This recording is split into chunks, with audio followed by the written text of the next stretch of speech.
Sawadee krap. Je peux pas vous faire le why parce que sinon je suis obligé de lâcher la GoPro, je peux plus me filmer. Mais voilà, bonjour à tous, je suis sur l'île de Koh Phangan, donc l'île voisine de Koh Samui, sur la plage de Hatrin. Pour ceux qui connaissent, je pense que vous avez déjà reconnu. La plage sur laquelle je me trouve actuellement s'appelle Hatrin. C'est probablement la plage la plus connue de Koh Phangan. Connue pourquoi?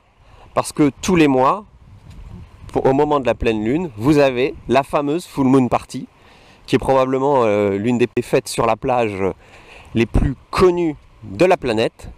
Il y a des milliers, je crois des dizaines de milliers de gens chaque mois qui viennent danser, boire évidemment aussi, et s'amuser sur cette plage pendant toute la nuit. Et donc évidemment, si vous voulez venir ici pour profiter d'une Koh Phangan beaucoup plus calme, comme c'est le cas maintenant, je vous conseille d'éviter les dates de la Full Moon Party, donc d'éviter de venir 2 jours avant, 2 jours après la pleine lune à Koh Phangan. Par contre, si vous voulez évidemment faire cette fête qui est un petit peu mythique, et ben c'est à ce moment-là qu'il faut venir. À vous de choisir l'ambiance que vous voulez quand vous venez à Koh Phangan. C'est franchement une très belle plage. Là, avec la luminosité qu'on a, ça se voit pas trop, mais l'eau est vraiment translucide. Malgré les full moon party, malgré la pollution que ça peut engendrer, la plage et l'eau restent magnifiques. Alors la plage elle est très bien entretenue parce que c'est probablement la plage la plus nettoyée de Koh Phangan. Là, si on continue tout droit, on est à l'embarcadère justement pour le Big Buddha Pier à Koh Samui, où c'est par là qu'on arrive, donc tout droit. Vous êtes vraiment là dans la rue qui est tout droit par rapport à l'embarcadère.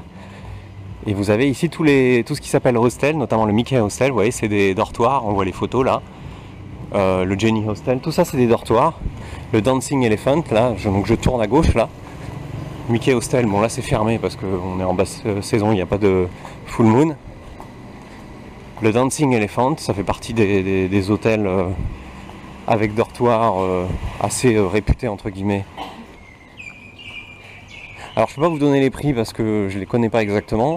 C'est forcément beaucoup plus cher si vous venez au moment de la Full Moon Party et beaucoup moins cher si vous venez à un autre moment.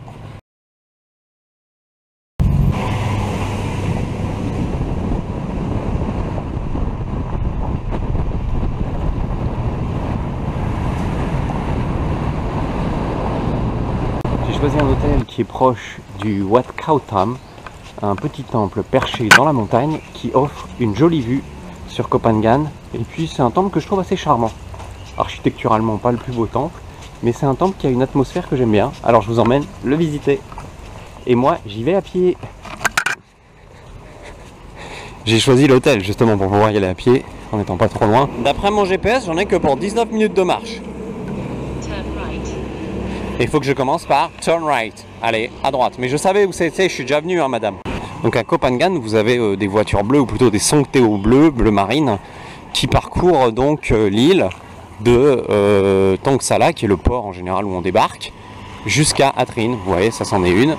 Et donc il y a marqué taxi dessus, parce qu'ils font office de taxi ici. Mais ils vous déposeront jamais, enfin quasiment jamais jusqu'au bout de là où vous voulez aller. Ils vous déposeront sur la route principale. Il faut négocier le prix avant de monter. Et comme vous voyez, vous n'aurez pas trop de mal à vous déplacer avec parce qu'il y en a très régulièrement. Et là, il y en a un autre. Vous n'aurez aucun mal pour louer un scooter à Koh Phangan. Là, vous voyez, j'ai un loueur. Le prix commence à 250 bahts par jour.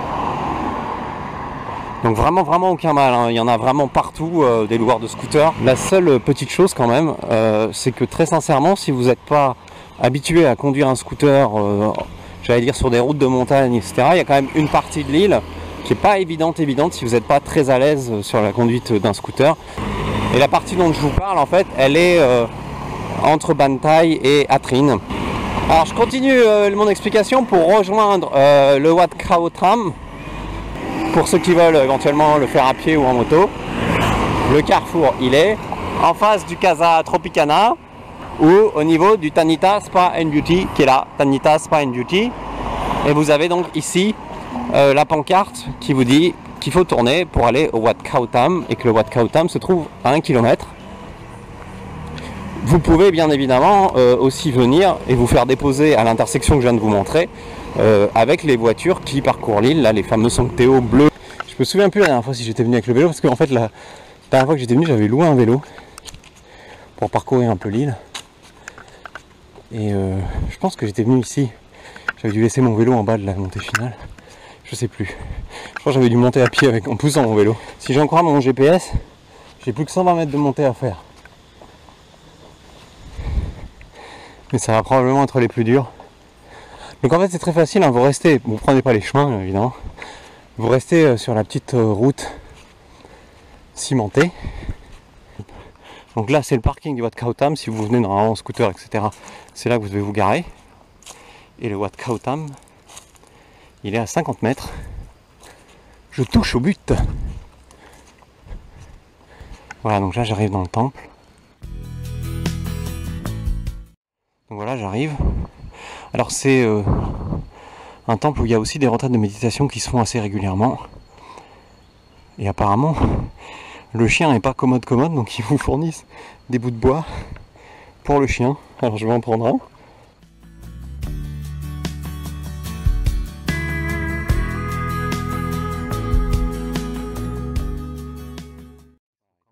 C'est un centre de méditation, de la méditation Vipassana.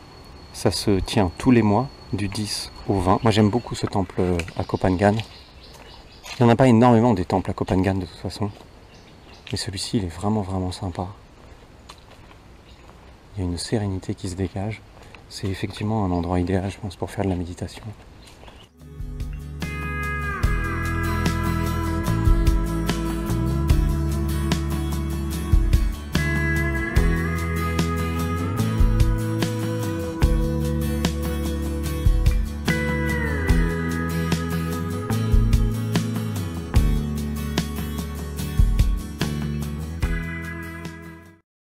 En face c'est Koh Samui.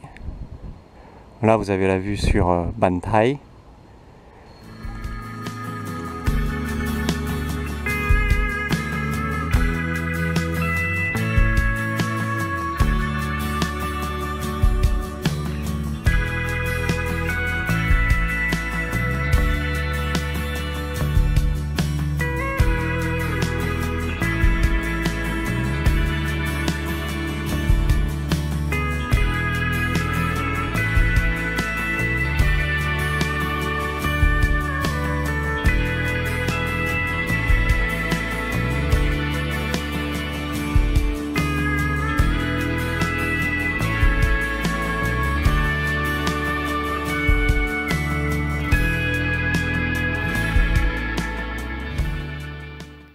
Si vous êtes à scooter, je vous conseille après d'aller au Wat Po. Alors par contre le Wat Po il faut y aller l'après-midi à partir de 13h si ma mémoire est bonne. Parce que Wat Po, le temple en lui-même n'est pas très intéressant, mais vous avez un petit sauna aux herbes, c'est vraiment marrant à faire.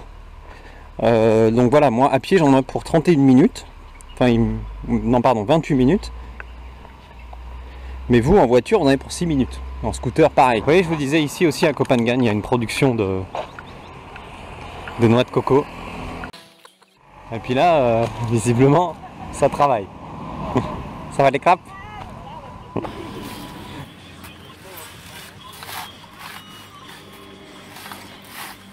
ได้แบบเรียนภาษาไทยด้วย ใช่เรียนที่เชียงใหม่ อ๋อเชียงใหม่เหรอ ใช่ อ๋อ เดี๋ยวนี้มีวันหยุด อ๋อแต่เก่งนะ ไปได้แล้วทั่วโลก Oui, c'est du boulot hein, de les décortiquer. Et c'est que une des étapes du traitement des noix de coco. Et ils sont vraiment sympas, vous pouvez venir les voir sans aucun souci. Parce que encore une fois, à Koh Phangan, vous avez une vie locale, hein, vous avez des bateaux de pêche, vous avez ce que je viens de vous montrer, de la production de noix de coco. C'est comme à Koh Samui, c'est pas qu'une île touristique et c'est même moins touristique que Koh Samui, à part au moment de la full moon. Voilà, donc moi je continue mon petit trajet pour aller jusqu'au Wat Po. Pour aller au Wat Po, quand vous êtes sur la route principale de Ban Thai, vous allez voir ce magasin, le Chip and Chip. Juste en face, un 7-Eleven. Et puis une flèche qui vous dit Thong Nai Pan Beach, c'est par là à 13,5 km. Et donc c'est là qu'il faudra que vous tourniez à gauche. Donc voilà, donc vous prenez ce petit chemin.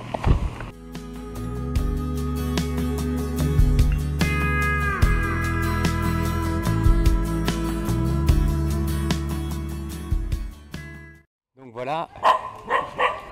Voilà le sauna.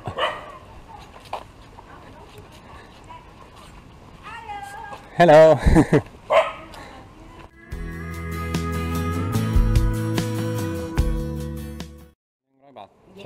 Ok. Ok. Vous avez des cabines ici pour vous changer. Les affaires dans le casier. Hop, je ferme le casier. Et là j'ai mon sarang, donc le sarang, la clé du cadenas, c'est 100 bahts. Et puis l'utilisation du sauna, autant que vous voulez, c'est 100 bahts. Le sauna c'est donc par là, donc vous avez un pour les filles, un pour les garçons, c'est logique. Vous avez les douches.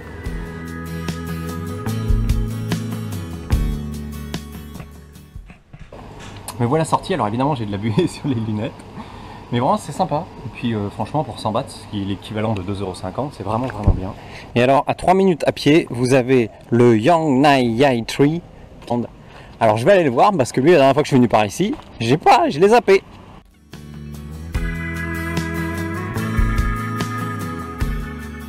Changer de trottoir pour mieux le voir. C'est vrai qu'il est impressionnant.